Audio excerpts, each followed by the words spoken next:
వాట్సాప్లో పంపించారు. అలాగే జరిగింది. ఈ రోజున ఇండియన్ క్రిస్టియన్ డే అనేది మొట్టమొదటిసారిగా మన భారతదేశంలో ఏర్పాటు చేయడం జరిగింది. ఇదే మొదటిసారి. ఎందుకు ఇది అంటే మన భారతదేశంలో క్రైస్తవుల్ని మైనస్ పరచడం, లేకపోతే బ్రిటిష్ వారు వచ్చినప్పుడు భారతదేశానికి క్రైస్తవం వచ్చిందని చెప్పడం, ఈ రకంగా చాలా మంది తెలియక మాట్లాడుతున్న పరిస్థితులు ఉన్నాయి.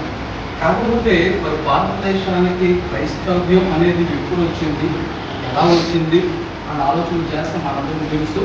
యేసు ప్రభు శిష్యులలో ఒక శిష్యుడైనటువంటి తోమ, ఆయన క్రీస్తు శకం AD 52 సంవత్సరంలో ఆయన మొట్టమొదటిసారిగా భారతదేశానికి రావడం.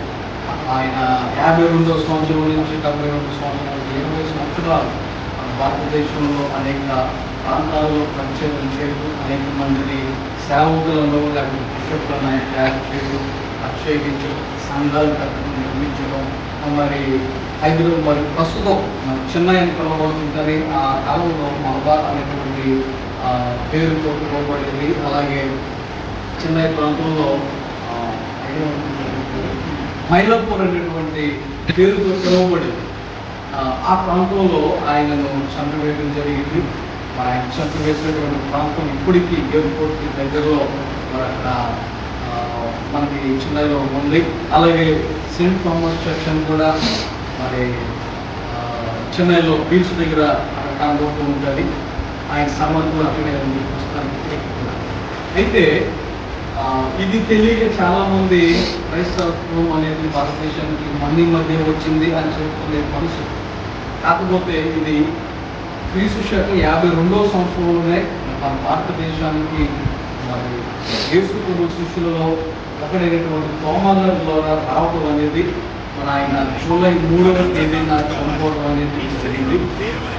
ఈ జూలై 3 అనేది జనరల్గా సెయింట్ థామస్ డే అని పిలువబడుతుంది. ఇప్పుడు వరకు తోమా దినం అని అంటూ ఉంటారు. అయితే ఈ సంవత్సరం నుంచి 2021 సంవత్సరం నుంచి ఇండియన్ క్రిస్టియన్ డేగా మరి దీనిని పిలవాలి అని క్రైస్తవ సంఘాలన్నీ, భారతదేశంలో ఉన్న మరి సంఘాలన్నీ కూడా మరి ఒక జీవం తీసుకుని రావటం, అది కూడా ప్లేస్లో కలవడం అనేది చాలా సంతోషకరం. బహుశా మనం కలిస్తే మండల స్థాయిలో కలవచ్చేమో కానీ స్థానికంగా కలవడం అనేది కూడా చాలా సంతోషకరం. అయితే ఈ యొక్క ప్రస్తుతం ఉన్నటువంటి పరిస్థితుల్లో సేవకుల యొక్క యూనిటీని మరింత పెంచింది అనేది నా యొక్క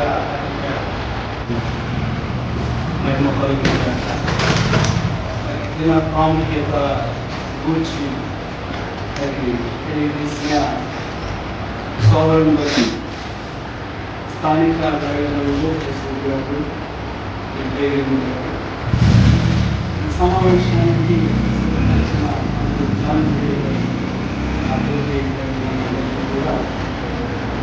ఇండియన్ క్రిస్టియన్ టుడే శుభాలు దైవాశీర్వాదాలు తండ్రి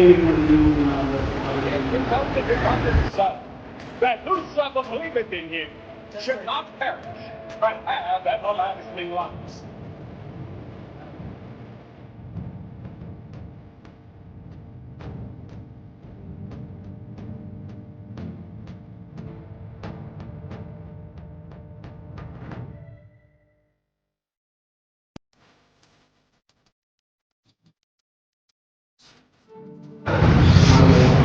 కలిగి ఉండటం వచ్చింది. మనందరూ తెలుసు, మన కలుపులలో 4 ఆవులు ఉన్నాయట. 4 ఆవులు 4 కాపులు లాగా చేస్తున్నాయి. కానీ 4 ఆవులు అనేది ఒకే చోట ఉండి తిరిగి రాదు. అలా ఉంటుంది. ఒక సమస్య వస్తే అదే పారిపోతుంది. మనం కలిసి ఉండకపోతే ఒకటి అది చేస్తాం. అంచేత కలిసి ఉండకుండా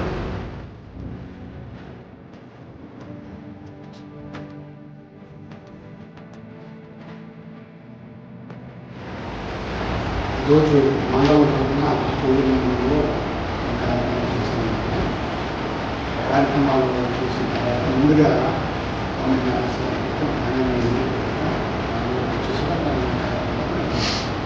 అయితే ఈరోజు మన కార్యక్రమం ఉన్నారు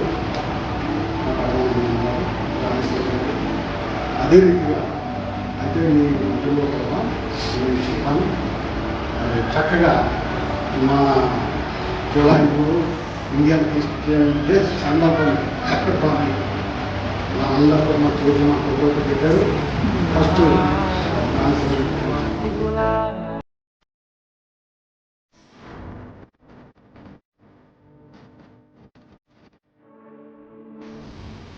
Sarbadhikari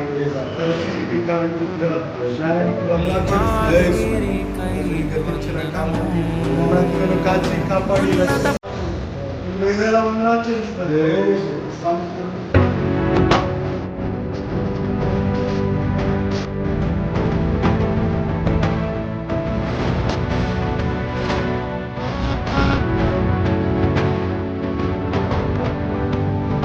to the moon.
Đấy.